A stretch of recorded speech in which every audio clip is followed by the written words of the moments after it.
I'm Andrew, and I've created this channel to say some true stories, some of them unbelievable, some of them frightening, and some of them entertaining. For Marco, the grind was a geographic purgatory. His gig work delivery radius was a perfect circle of suburban New Jersey monotony, stretching from the toxic marshes of Linden to the crowded split levels of Edison. His world was strip malls, highway off-ramps, and the eternal scent of stale French fries in his Honda Civic. The dream of saving enough to get a real estate license felt more distant with every $6.50 delivery, each one a tiny monument to his stalled life. The tips were consistently terrible, but when the order from Giovanni's Prime in Montclair flashed on his screen, he actually groaned aloud. The order total was a staggering $198.75 for dry-aged ribeyes and jumbo shrimp. And the promised tip from the customer, a Mr. Arthur Vance, $3? A wave of hot resentment washed over him. This guy could drop $300 on dinner, but could only spare $3 for the guy fighting through traffic to bring it to him? It was a slap in the face. That night, as he drove to the upscale Glen Ridge address, the Porch Pirate Protocol, his secret rule of stealing food, only after taking the delivery photo felt less like a game and more like justified revenge.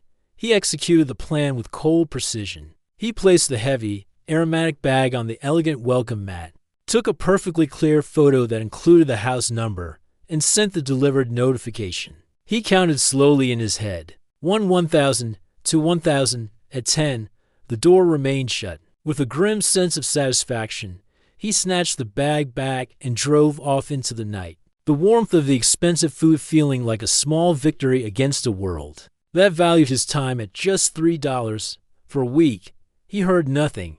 He enjoyed the steak, the sensation of luxury almost convincing him the risk was worth it. The knock on his Rahway apartment door a week later wasn't from police. It was a process server handing him a thick envelope. He was being sued in civil court by Mr. Arthur Vance for theft of property valued at $298.75 before Marco could even process the lawsuit.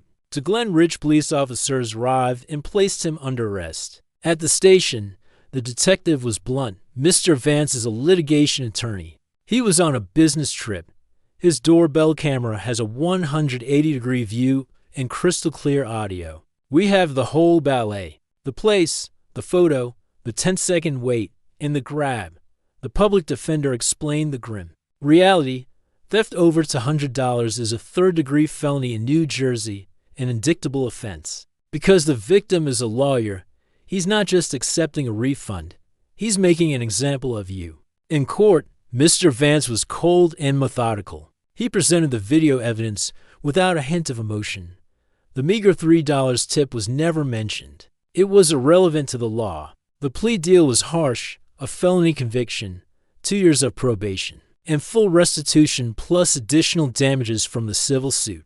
The felony record was a permanent stain, a ghost that slammed every door shut. Real estate was a fantasy. No reputable company would touch him. After a desperate, months-long search, Marco found the only work that asked no questions and paid under the table. Now, he wears a stiff, stained uniform and spends his nights at a meat processing plant in the industrial wasteland behind the Newark airport. His job is to stand on a slick, cold concrete floor for 10 hours, hosing blood and viscera from the killing floor into grates in the ground. The air is a thick, permanent mist of iron and bleach, a smell that has seeped into his skin and clothes, a smell he can't wash away. He thinks about it every night, the rhythmic roar of the pressure washer drowning out his thoughts. He lost his future, his dignity, and his sense of smell for a $298.75 meal.